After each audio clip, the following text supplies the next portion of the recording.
Radiant, this is your first session in the MLA. I know you joined a few weeks ago, right? Yeah. And how long have you been in Platinum for, man?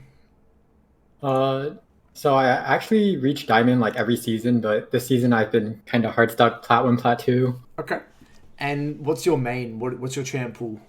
Uh, I'm a Fizz and Qiyana one trick. This season I've been one tricking Qiyana. Okay, lovely. And why is it that you're struggling? Do you think? What are your weaknesses?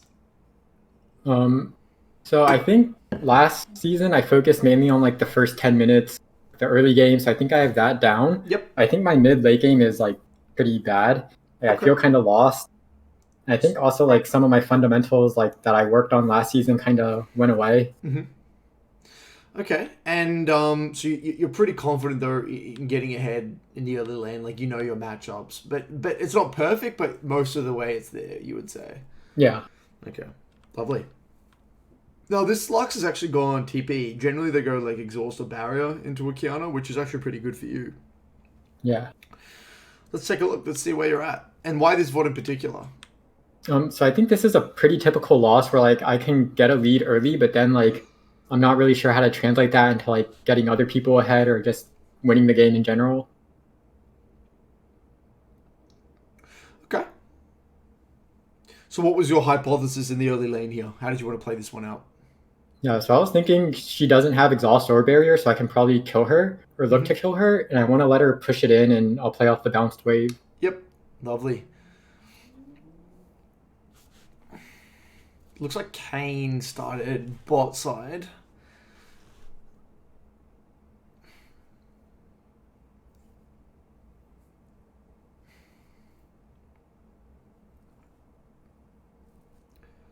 So it's highly unlikely that Ornn's going to be a win con for you, right? I mean, Ornn's going to just kind of do his job on top side from the looks of things. Yeah, It's likely going to be a mid to bot type game, getting this Callista and Pantheon snowballing.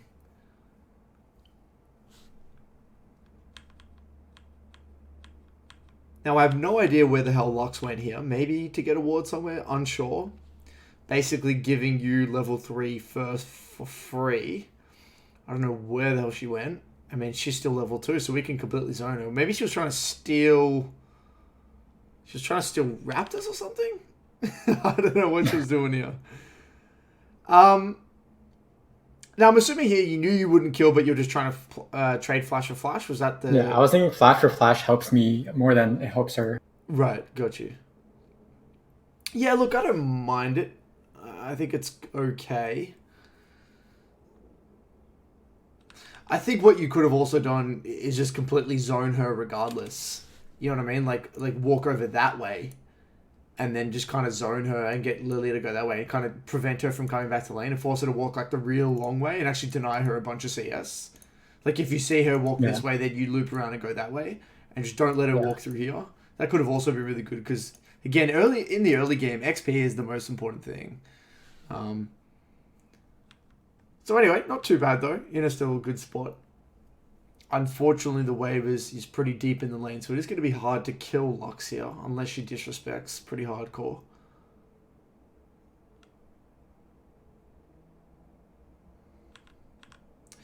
Um, just a little side note here. I'm not a big fan of the instant EQ here. I feel like it would have been good to go E auto Q because you're going to get bound either way, right? But then yeah, your auto after isn't empowered.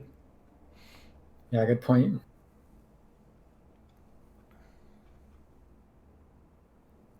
Okay, Kane is likely somewhere topside. What was going through your mind here? I was thinking maybe I can look for a dive, Yep. or I can help Lilia invade the top side. Okay. Yeah, I was looking at a dive angle as well here, to be honest with you, but I think this is also pretty nice. Lovely. Good little hover.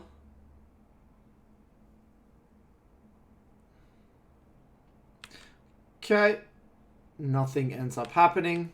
Unfortunately, during our hover here, Lux is able to get the wave out. So, like, I like the initial hover. I don't mind it. I really don't mind this. I think, though, the play's done here, isn't it? The play's kind of done. Yeah, I think you could have made your mind yeah, up much earlier and then gone back to mid wave and actually prevented Lux from getting this wave out. Because it kind of gives her a bit of a get out of jail free card, doesn't it? Yeah, I was thinking Kane might do Gromp, but then like when I went back to mid, I realized my wave is kind of in a bad spot. Yeah. Mm.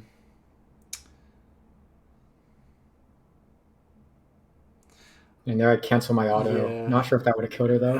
Yeah, I can see why though, because you're trying to get the Q damage off before the W comes on the second half. So it's hard to say. It's a little bit unfortunate. We're in a good spot, but then because of that overstay on the top side, we weren't able to freeze the wave. So Lux is able to get a bit of a reset here. She was probably going to reset regardless because she had TP, so it's not a big deal. Okay, we've got Dirt Gold. Lovely.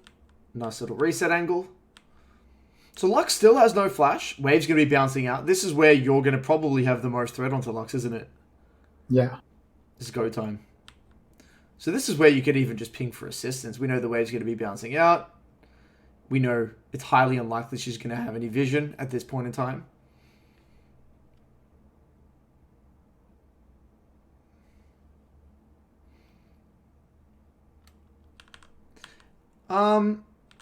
I'd be careful with the Q usage here, because you don't really want the wave to be stuck here, do you? No. So be a little bit careful with that next time. Lovely. Now, what was going through your mind here? So here I was thinking Kane's probably still bot side. I was just trying to let the wave push in. Maybe I can like poke her, get the wave on my side.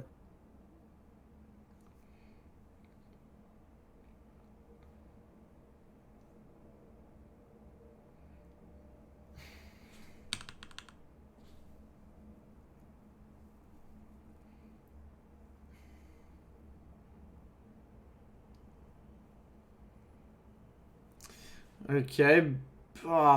Bit of a shame we can't really hold that one.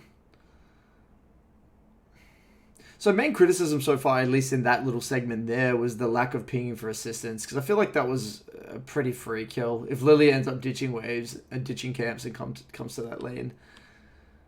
But it is what it is. There's no rush. We're going to have ample opportunity anyway this game.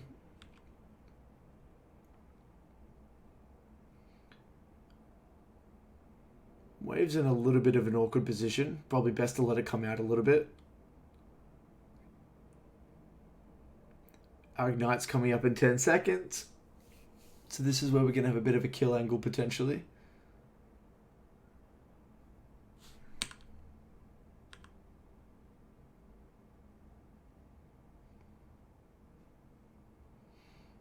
Yep, we can hold this.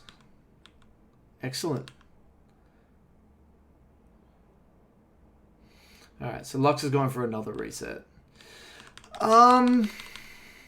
Feels pretty bad, doesn't it? Lux surviving this entire time with no flash. I think this is largely the culmination of, again, overstaying on that top side, not being able to hold the wave, not calling for assistance on the bounce, so your jungler didn't come and punish.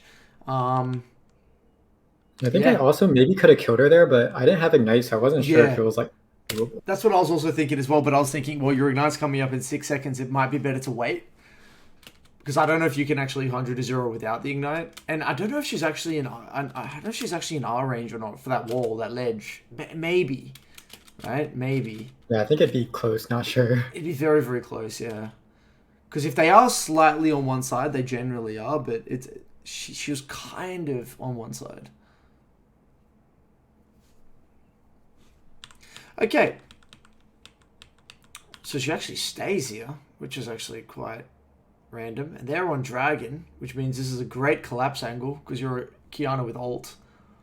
I'm surprised you don't move here instantaneously. What did you think here? What were you thinking here? So at first I wasn't sure if we were contesting, so I was thinking maybe I'll get the wave out, but like when I reviewed this later, I do think I should have just collapsed. Generally, by the way, in these situations, if you're unsure, my default response is always move. Like, make your default response move and then decide along the way. Like, I would rather you get to here than realize you can't do it, then walk back, rather than sit here for 2 seconds and realize, oh, I should have went. Because you're not really keeping your options open here, are you? Yeah. And I think, you're a Qiyana. You've got R, they're on Dragon, early game. I mean, this is go time for you, in my opinion. So potentially a missed opportunity. Nice little reset angle. Okay. So far we haven't really got much done in the early lane, unfortunately. Bot lane seems to be doing an okay job though. Top is going even. Maybe slightly losing. Here we go.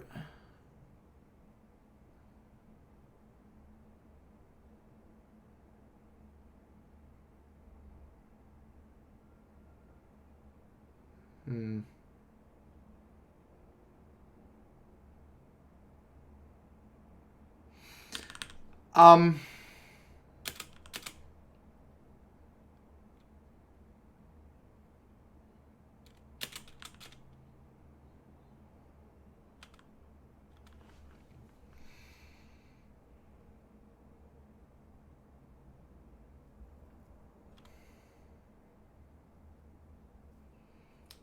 Yeah, look, the big thing I'm not really. The big thing I don't like here is the fact that here you took the earth element. I think it would have been better for you to actually, like, try and take the grass. Like, even flash to get the hell out of here. And take grass rather than just earth element. Because, I mean, you're never going to kill Kane from this HP, right? So I think it would have been better to probably move up a little bit. And even flash take the grass. Yeah, I think that was a bit of like a panic. I just wanted to like get out of there, so I just W'd. Yeah. So, not too bad. We end up getting a plate and 2 kills. So, this is where, you know, win con assessment really comes into play, doesn't it? So, like I said before, you're definitely not going to be winning through this top side, right? You got Orn into Mundo. Yeah. That's going to get incrementally worse over time. We also know you've basically, I mean, you got triple hardcore AD bot side into this, which we know can get very messy very quick, right? Yeah. So I'm looking at this and I'm thinking to myself, okay, this is going to be a hard game. Yeah, we've got a lead and we've got the agency. Now we've got to start getting shit done. Whether it's, if possible, calling for rifts. I don't even know if that is going to be possible because top's probably be getting annihilated. But I mean, the fact that they get an early drag in this game is actually quite disastrous because that would have been a huge win con for you, given your bot side should be winning. Or looking for bot lane dives. I wouldn't feel comfortable scaling into mid game this game personally, especially since the majority of your AP damage is coming from a Lilia. So let's take a look. Let's see what you do. So what was going through your mind at this stage? I mean, we know that Lux has no flash now, so she is quite vulnerable. We knew bot lane's doing a pretty good job. Do you remember what you were thinking? Yeah, I was thinking Lux is always like killable since she doesn't have like she has no flash and she has no exhauster barrier. I was also thinking Callista is probably our win con, but I was thinking Lilia also like she's our only AP. And I think she's pretty strong. Okay. So I was thinking maybe make plays around Lilia or bot lane. Okay. Okay, so they end up rifting.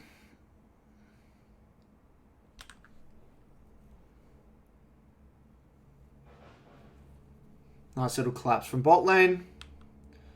Unfortunately, they nearly get mid tower, which sucks. Again, I think a little bit of an overcommit topside, isn't it? Just about a touch. Yeah. Bit of an overcommit, but not too bad. We've still got our mid tower. Callista's getting nice and strong. Again, unfortunately, Kane has done a really good job of securing neutral objectives, which is going to make pushing the pace of this game very difficult. Yeah, I also felt like it was hard to try to like make plays bot because Lilia, I think she like really she kept like playing around top side. Yeah. So like, if I tried to like follow up, it would be going top.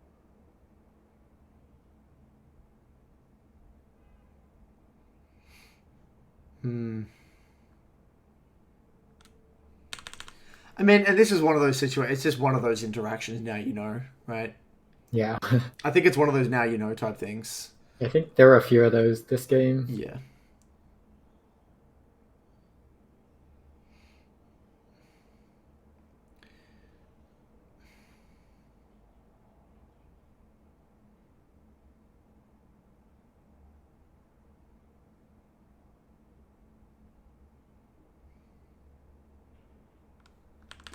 Okay, so let's take a look at this.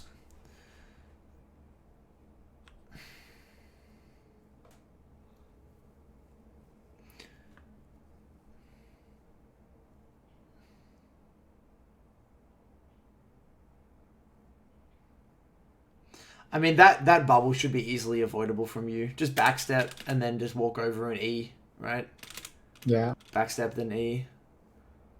There's real. I mean, and we're also kind of suffering the consequences here of. I mean, I actually think you could have been posturing more aggressively onto the Nami here. I don't think you need to be as afraid as you are right now.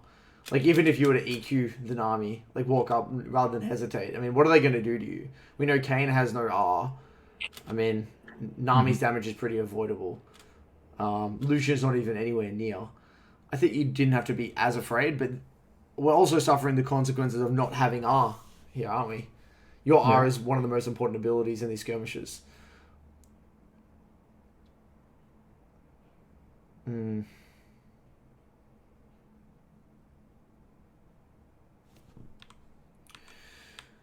Okay, so Kane ends up escaping. Oh, gets a little greedy. We punish him. So the problem with this game, and I can already see it, is that the game's not going anywhere, is it? I mean, we don't have access to Rift because Kane ended up sneaking Rift. We don't have access to stacking dragons because the enemy have already got the first dragon. We haven't really been able to start remotely get the second dragon yet. Bot lane doesn't really have... I mean, they haven't really got bot tower. We can't get mid tower. And Kane is not shut down whatsoever, is he? So this is an extremely hard game from this point onwards. Yeah, I was thinking Kane and Mundo are going to be unkillable later at this rate. Yeah. Yeah. So this is going to be one of those games where, I mean, you're going to have to really start just getting shit done, like forcing fights in a way. Like, I just wouldn't feel comfortable scaling in this sort of game. Just continuing to play around your Callista. Skirmish as much as you possibly can. This is going to be one of those games where you're going to have to try and get like an early Baron or some shit, and it requires no mistakes from you. It's just a very difficult game. Okay, so let's take a look at this one.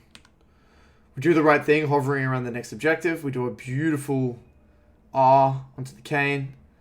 AoE onto the Nami. Unfortunately, we ran into the Lux and get binded. Yeah, I think there I should have W'd backwards to grab grass and then Q. Yeah. Might have helped. Yeah. Or, I mean, to be honest, even chasing the Nami is not even overly necessary in this situation. If you didn't feel safe doing so. Okay, so Lucian gets a shutdown. Top gets absolutely annihilated. We really need these lane assignments to get swapped up as soon as Callista gets that bot side.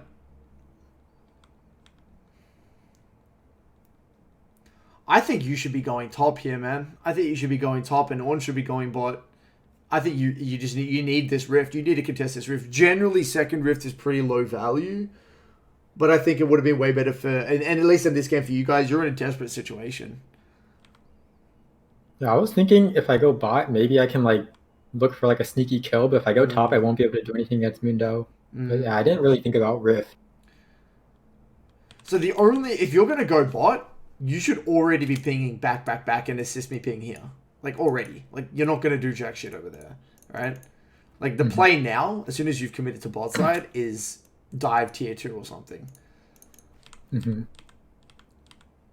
If your team contests this rift and die, the game just, I think, explodes. Yeah, which is exactly what happens. I'm the Fed one, and like, if I'm not there, I don't think they'll win the fight. Yeah, I didn't ping them back or anything. Yep. I mean, you need to... I mean, already call this from a mile away. If you're going bot, you want your team to hover you bot side, right? You want things to happen bot. You don't want things to happen on top side when you're all the way bot. So yeah, we didn't communicate our intention. They go in, they die. I genuinely don't know the win condition in this game at this state.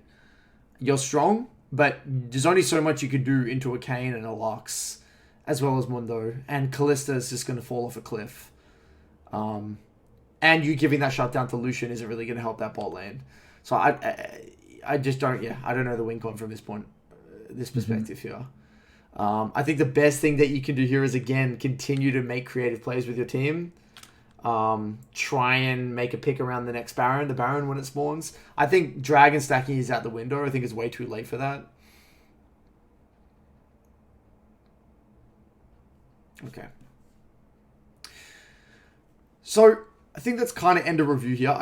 Was there anything from the rest of this that you wanted to look at? No, not really. Just, yeah, it felt like even earlier before this, it felt like I already knew like we were kind of going to lose, but like I was wondering like what if I could have prevented that. Yeah, so... Okay, well, I just want to look a little bit further here, just to see how this pans out of interest.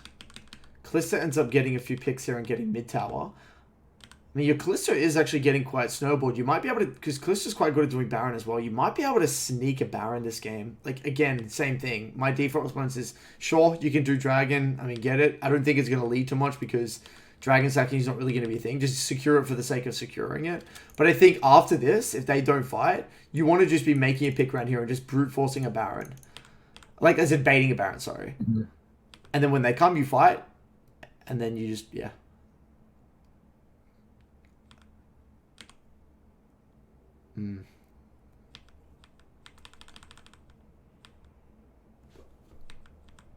See what you do here coming out of base.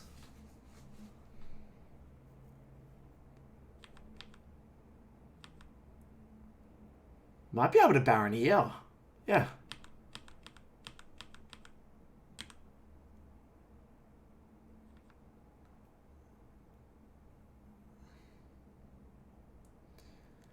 All right. Yeah, I didn't realize Kane was like behind Baron. I thought they would be coming from like third base. Yeah. Okay. All right. So in terms of learnings this game, so I think first thing I want to caveat this with is this is one of those games where we already know it's going to be a tough one. It's one of those. I wouldn't call it necessarily a 30% loss, but it's one of those games where you really can't afford to make mistakes. And there was a few little mistakes here and there that I think really cost you this game. And I think it's very important in the loading screen when you see comps like this, where, and into their comp, like there is little room for error. Especially in Platinum, when people aren't good at translating leads effectively. Like, this jungler has no idea what the fuck they're doing, right? So, already, we got to come in thinking, okay, if I get a lead, which you likely are going to get a lead based off your skill set, and also knowing that Lux didn't take Exhaust or Barrier, we're going to have to get neutral objectives. You're either going to win by getting early rifts and breaking open the map and getting the ball rolling and snowballing through mid-jungle, or you're going to, play around this bot lane, potential look for dives, or stack dragons and have a win con through dragon. That was in my opinion, the only way you were ever going to win this game. So already, if that's our mindset heading into it, we would have been on the ball, ready to, obviously, potentially contest dragon if they want to remotely contest it. I mean, I still don't understand how they were able to get the first dragon. But also look for opportunities to take rifts. I think a few pivotal decisions this game really hurt the outcome of the game. I think number one, that overstay on top side, giving Lux a free reset, was actually very big. I think the second one, not contesting this dragon, even though you had Dirk and R, I actually think was really big. Not because you didn't kill them, but because they got the dragon. You know what I mean? Yeah. Like, this was actually really big. And I think you definitely could have contested this one. By far, actually. Because I'm pretty sure Lux was actually... Yeah, you could have got to the fight before the Lux here. You're a Qiyana and a Dragon Pit. It wouldn't be an easy fight, but between you, Lilia, and Pantheon, I think it works. And then I want to kind of take a look at how Kane was able to do Rift. What happened here? I think Lilia, like... What happened here? Oh, yes, we get the double kill. And I think you stay for a plate and then you reset or something. Yeah. And then, I think Kane comes straight out of base, knows Lilia went bot side and then does it. I'm pretty sure. Or does Lilia show bot? Okay, so Lilia shows bot, ganks bot, and then Kane does Rift here.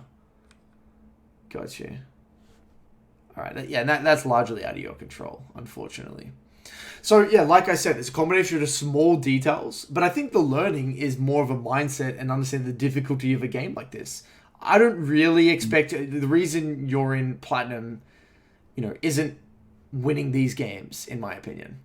That's not the difference. It's games that are a little bit simpler than this, where the onus is on you to make the calls and get the ball rolling. And I think we also saw that manifest, especially when your team contested the Rift Trail topside when you went bot and you didn't say a word.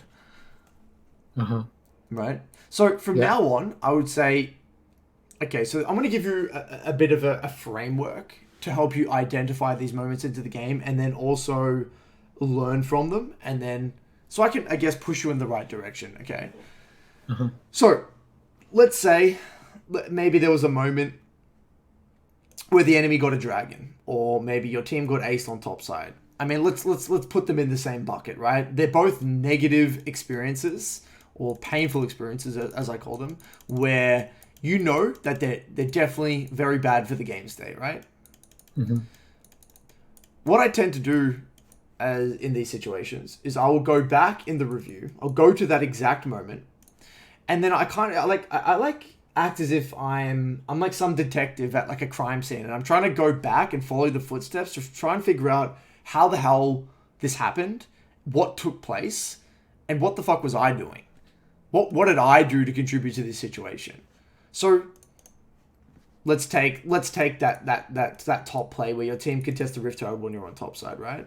I would go to that moment in the review because I know that's a negative or painful experience. And you know this because it literally feels like that in the game, right? You literally, it just feels like shit. It's just any moment that feels like shit. There's probably going to be a handful of these moments of the game, maybe 3 of them, 4 of them. You're going to go to that moment and you're going to rewind. You're going to say, well, what actually happened? But more importantly, how did I contribute to it? How do I contribute to it? How did I contribute to it? And what were the variables that I didn't consider specifically that maybe didn't see this play happen, and visualize the alternatives. So literally what I'll do is I'll go to that moment. I think it's around here. And I'll play it out. So taking a look at it. Oh shit, okay, this is really game losing. We have a potential way to win this game. We can potentially snowball this game, but after this it's really difficult. Then I'm like, oh, okay. Why is it that what did I want to happen here? What did I genuinely think was going to happen? Was I autopiloting? Was I just jacking off and just thinking, not really knowing what was happening? Or did I just genuinely think, did I just genuinely not expect that they were going to contest topside? So maybe the variable is you didn't know where your teammates were on the map, or you didn't know the enemy was topside, or did you not even know Rift was up? I don't know, right? That's something you're going to have to be honest with yourself. Then once you've identified what the best course of action would be, right? You start to visualize it. You visualize the alternatives. Okay, well, in an alternate reality where as I'm coming out of base here, or my team's coming out of base, I ping for assistance bot side and call for help for bot side, what would happen? Oh, okay, so maybe Lily would move into bot side. We might be able to take their jungle camps, and maybe we can dive them mid or dive them tier 2 bot. Or maybe an alternative is instead of actually going mid, I call top side. So I'm actually ready to potentially contest for this Rift Herald fight, knowing my ult's going to come up in 25 seconds, knowing that we're actually stronger in a team fight right now. And then maybe with that Rift later on, we could have broken mid tower. Or top tower, or whatever it might be. So notice how I'm running through the alternatives in my mind. And I say to myself, well, why didn't I see that play? What is it that I'm missing when I'm coming out of base? Was it the fact that I was autopiloting coming out of my lull state? In my lull state here? Did I not think about the win condition? Was I not aware of the next objective? I don't know. And then you do this for the pivotal 3 or 4 moments into the game. Now, the more you do this, the more you're going to start to see trends, potential trends. Whether you're very poor, you weren't even aware at all of the next objective, like I said, or maybe you had no idea who your secondary win condition was, or maybe you had all this information and you simply just don't call what you want to happen. You know what you want to happen, but you just don't make the call. Does that make sense, dude? Yeah. I think here I just didn't I didn't even really think about going top. I knew Rift was up and they might contest, but I didn't think I guess I just didn't think that would happen. Right. As in you didn't think they would contest the Rift. Yeah, so I didn't think our team would contest, and then also I didn't think they would have 5 people there. Right. And so go through this. I mean, in order to just to follow up on what you just said there. I mean, in my opinion,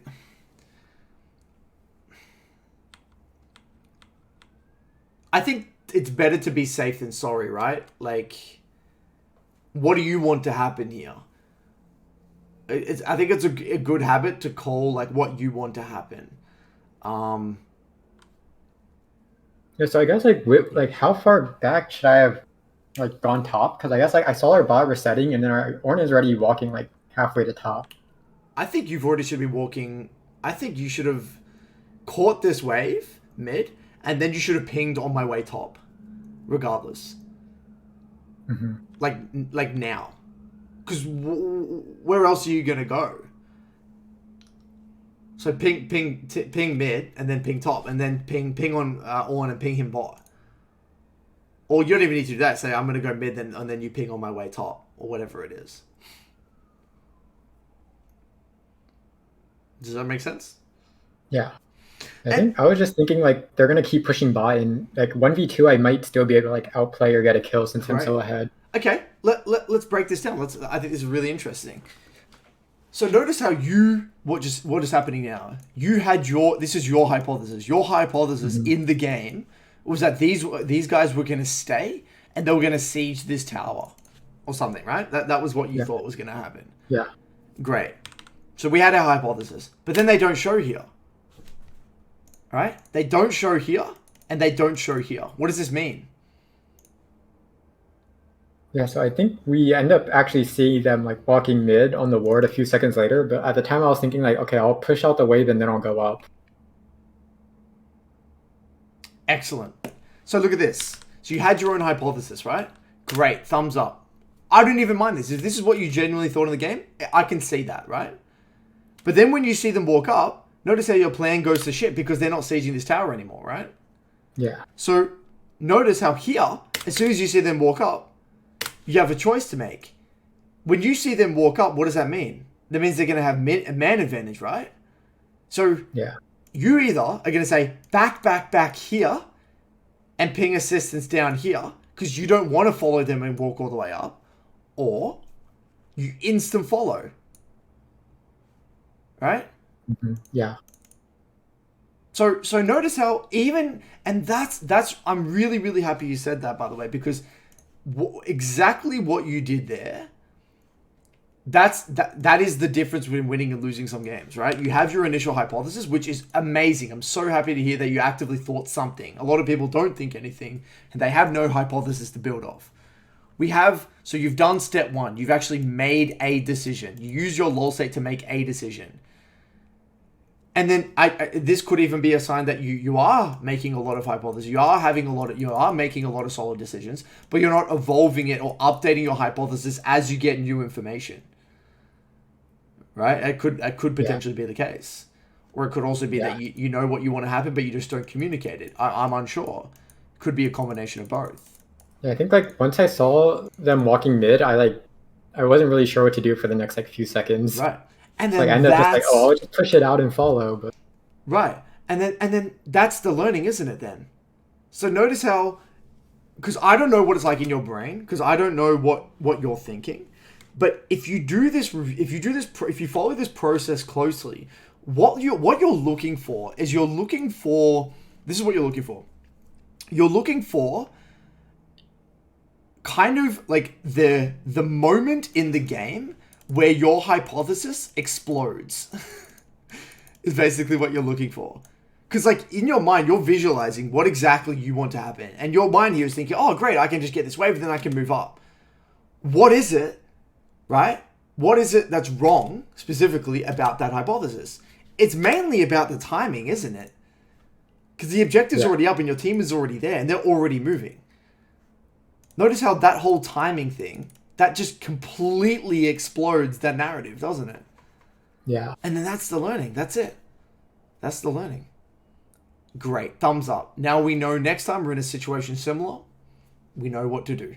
And then you tick that off and you go again and you go again and you go again. And you do this for 2 or 3 or 4 pivotal moments like this. Mm-hmm. Over a course of a month, 2 months, you start to create a very sophisticated understanding of the game. Because notice how this isn't, and this is how the new way I'm going to try and teach mid-game macro, this isn't some general hocus pocus like cookie cutter formula to mid-game macro, is it?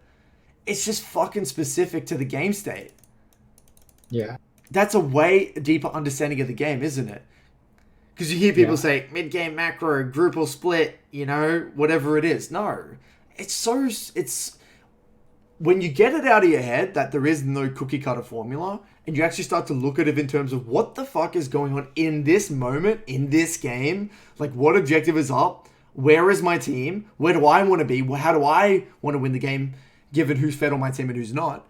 It's pretty actually simple, really. Yeah. What is and it isn't, right? Like it is and it isn't. Yeah, it's like it's logical, but it's hard to like think about everything in the moment. Well, no, you're not. I don't want you to think about everything at the moment. As in, like you're only going to be able to do. You're only going to be able to make the decision that you're currently capable of doing. So, like, if you know something really well, 2 plus 2, it's not difficult to do this equation. Like, it's so simple in your mind that it doesn't require much mental stack, right? Hmm. Yeah. Right? So the more you understand something, the less of your mental stack it's going to occupy. Now, in the game, when you're coming out of the base, all I want you to do is I want you to make the decision with, with your current base, with whatever you currently know. Make the decision that using the best to the best of your ability. Anything on top of that is wrong, we're only going to figure out that later and review it later. You are never, in any alternate reality, you are never going to be able to make a decision better than this. This looks like, to me, this was your level of play. This is your current understanding of map state and mid-game macro, isn't it? Yeah. This is at your max. So you can't ask for any better than this. Did this feel mentally straining in the game to make this decision? No. I thought this was like, okay, Right. this is like a pretty smart choice. Right. And that's the point. These decisions shouldn't feel mentally straining, really. Because all you're doing is executing upon what you know. And, if you're in a similar situation to this, you're probably going to think, oh shit, and by the way, funnily enough, when it comes to mid-game, yeah, we're getting specific. But what you'll notice over time is that there's only so many situations that you can be in. Like, you're either contesting an objective or you're giving it. You're either getting hover or you're shoving and moving. There's not many things you can actually do if you actually think about it. It's just your ability to come to this conclusion. It does require the processing of certain variables and your understanding of what's going on the map, and that's what will take time. But I want you to just view it as a long-term... It's like a long-term game. We're just like leveling up a Pokemon or some shit. Yeah. Okay. So I want you to have a go at this, okay? I don't want to tunnel vision you on any one specific thing. I just want you to do this for the next 3 weeks for the 3 or 4 pivotal mid-game decisions, early to mid-game decisions. Yeah, okay. And if you have anything that confuses you and you want secondary opinions, that's where the VOD questions channel comes into play. And then you at me and at Qiyana mates, and we can give you secondary advice. Okay. Okay. Any other questions? No, that's it. And notice, all we're doing right now, one of the big themes of this month, and even the next one, what I want to do, especially with Platinum clients, what I've noticed is that Platinum clients... The number one fundamental problem with Platinum players is that they fail to understand the consequences of their actions. They make a decision in the game, and they don't get into the review and understand what the consequences of their actions actually are. Whether it's a reset that was completely desync for the rest of the team, which means they're late to a fight. Or maybe a overstaying in the lane with limited resources, which means they can't contest that 2v2 in river that just spawns. Whether it's an incorrect lane assignment, which means that they're late to a fight, or again, can't be at a given fight, or they can't be impactful because they're on the wrong side of the map and they're in Narnia. All mid-game macro is, and even just improving your overall understanding of just these complex decisions, is understanding the consequences of your actions. And the only way to do that is to put your ego aside and look at it and be like, well, what did I get? Like, what did I get out of my decision? If you actually look at this, you got fuck all out of your decision. You got a wave, but then your team got ace and you got 1 wave. Congratulations. Right? Yeah. But notice that's all we're doing. We're just looking at the consequences of your actions.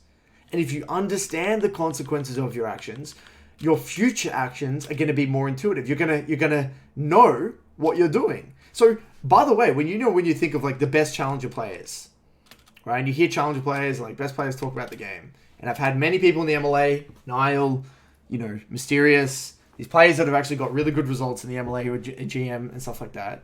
What they always say to me, and the difference between them in Diamond and when now they're at like GM, they say there's a moment where everything clicks. And that doesn't mean they understand everything in the game.